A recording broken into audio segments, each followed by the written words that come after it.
Egyptians call this the plant of immortality. This leaf has been used for medicinal purposes across millennia among several different cultures. Egyptian Queen Cleopatra used this leaf as part of her daily beauty regimen. Alexander the Great and Columbus used this leaf to treat the wounds of their soldiers. I'm sure you have recognized this. This is aloe vera, and let's see what are we going to do with this today. Keep watching. Namaskarams. I'm Sujata, an educator in biology and environmental science, a health and wellness consultant, and your host on Munch Mull.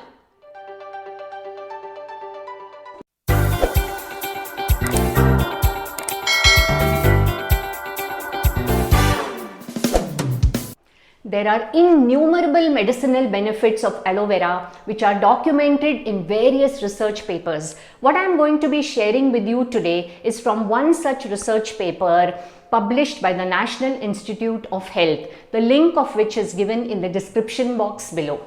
How are we using this aloe vera leaf? I am going to be using this gel to prepare aloe vera juice. It is extremely rich in nutrients, helps to lose weight, and also rejuvenates the skin.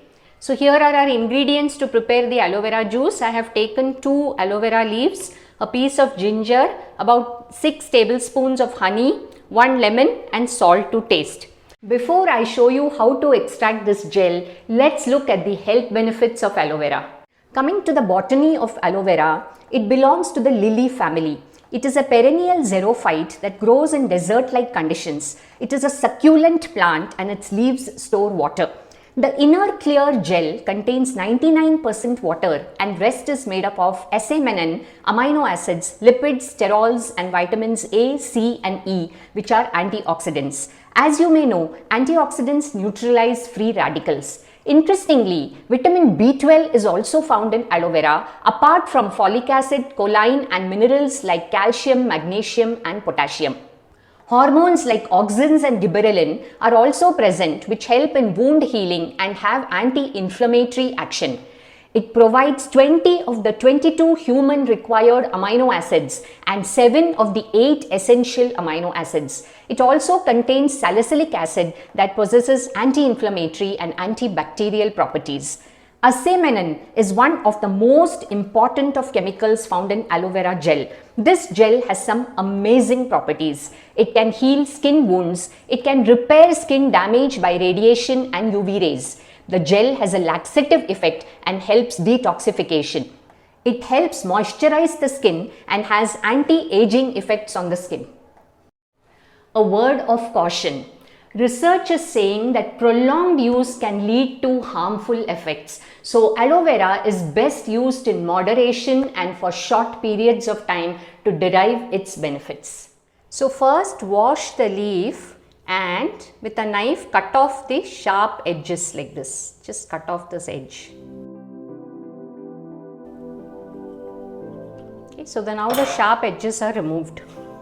So cut the tail end of the leaf and start removing this upper layer.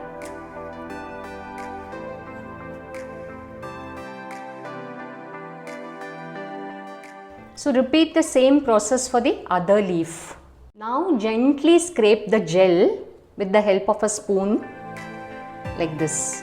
Do not go till the end of the leaf. The superficial gel, you just scoop it out and pour it in water to wash it. Just scoop it out like this. It is so slimy. So we will be repeating it for the other leaf. See the slime. So you just have to wash it before you grind it. Just rinse it once. These are the leftovers after removing the gel. You can compost it in your garden or put it to your potted plants. So now let's blend the aloe vera gel. Just adding it. It's extremely slimy.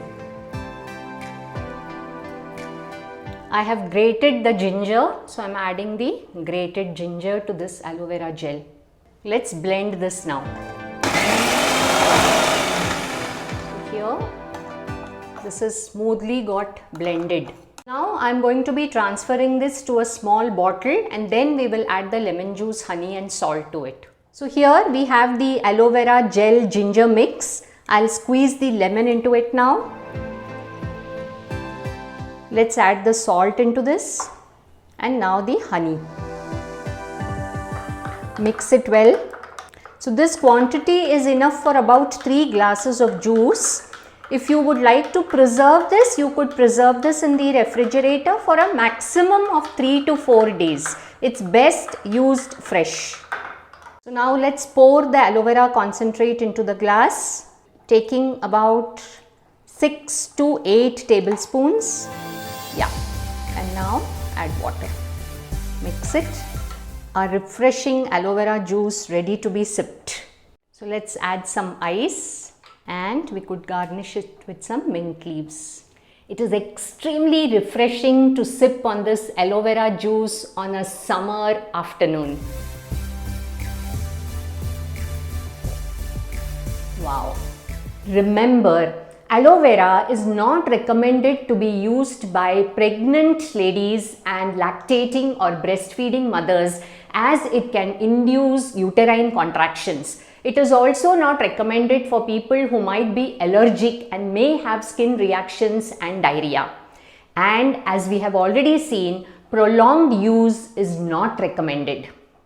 As we have seen, it is so simple to make aloe vera juice at home. But where do you source your aloe vera leaf from? Let's mull over it.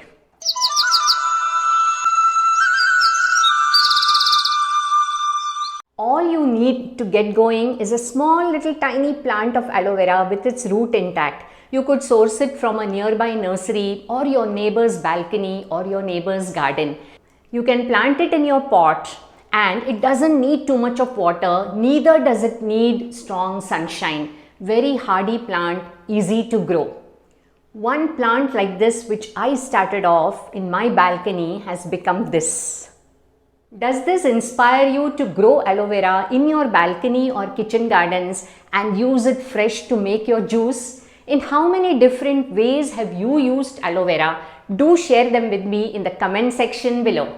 And if you like this episode, don't forget to press the like button and share this video with your family and friends.